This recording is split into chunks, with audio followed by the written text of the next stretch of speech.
রাষ্ট্রীয় হিন্দু সংগঠন ঊনকোটি জেলা কমিটির উদ্যোগে সোমবার সকালবেলা শ্রাবণ যাত্রা উপলক্ষে কৈলাসহর দশমী ঘাট থেকে জল ভরে শৈব তীর্থ ঊনকোটিতে গিয়ে শিবের মাথায় জল ঢেলে পূজা অর্চনা করে শিব ভক্তরা। সোমবার ভোরবেলা কৈলাসহর টাউন কালীবাড়িতে এসে শত শত ভক্তবৃন্দরা জড়ো হন। এরপর কেউ পায়ে হেঁটে, কেউ বা গাড়ি দিয়ে শৈব তীর্থ ঊনকোটিতে যায়। রাষ্ট্রীয় হিন্দু সংগঠনের পক্ষ থেকে এই প্রথমবারের মতো উক্ত কর্মসূচির আয়োজন করা হয়। ভগবান শিবের মস্তকে অতি ভক্তি সহকারে পবিত্র জল অভিষেকের মাধ্যমে নিজেদের পাপ মোচন এবং পরিবার ও মানসিক শান্তির জন্য প্রার্থনা করে শিব ভক্তরা। Report CNTV. জয় জগন্নাথ, জয় জয় মহাদেব। আজকে 28শে জুলাই সোমবার 2025 আমরা রাষ্ট্রীয় হিন্দু সংগঠনের ঊনকোটি জেলা কমিটির উদ্যোগে সমস্ত কৈলাসহরের বিভিন্ন অঞ্চলের যারা ভক্তবৃন্দ সবাই আমরা শৈলতীর্থ ঊনকোটিতে জমায়েত হয়েছি।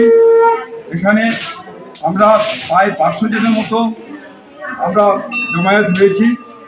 আমরা সবাই অনেকে পায়ে হেঁটে, অনেকে গাড়ি করে সবাই এসেছি মহাদেবের মস্তকে অভিষেক জল দিয়ে অভিষেক করা যায়। এই যে পূর্ণ এই যাত্রা, আনোয়ার যাত্রা, কাঁধে করে জল কাঁধে করে শ্রাবণী মাসে সোমবারে নিয়ে যাওয়া যে যাত্রা, এই যাত্রা রাষ্ট্রীয় হিন্দু সংগঠন কৈলাসহরের উদ্যোগে এই প্রথমবার আমরা এটা করেছি। আমরা আগামী দিনেও আরও এটাকে বজায় রাখবো। এই বলে আমার জয় শ্রীরাম, জয় জগন্নাথ, জয় জয়। আজকে আমরা রাষ্ট্রীয় হিন্দু সংগঠনের পক্ষ থেকে ঊনকোটিতে আমরা শ্রাবণ যাত্রা এবার প্রথমবার শুরু করি। এতে আমরা প্রায় 300-350 মানুষ নিয়ে আমরা এখানে ঊনকোটিতে আসি এবং আমাদের আমাদের যে দিদিরা সবাই সাড়া দিয়েছে। আমাদের হিন্দু রাষ্ট্র সংগঠনের বীরাঙ্গনা দিদিরা সবাই এসছে এবং আমাদের প্রোগ্রাম শেষের পথে আমরা লাস্টে গিয়ে আমরা উপরে পূজা দিয়েছি, উপরে প্রসাদ খেয়ে আমরা জার্নি বাইকে যাই। আপনি রাষ্ট্রীয় হিন্দু সংগঠনের কোন দায়িত্ব? আমি রাষ্ট্রীয় সংগঠনের জেনারেল সেক্রেটারি, ঊনকোটি জেলা কমিটির। হ্যাঁ, ঊনকোটি জেলা কমিটির মন্ডল। আপনারা কি সবাই কি পায়ে হেঁটে এসেছেন নাকি? না, আমরা ঊনকোটি রাস্তা অবধি আমরা গাড়িতে এসেছি, তারপরে আমরা হেঁটে এসেছি।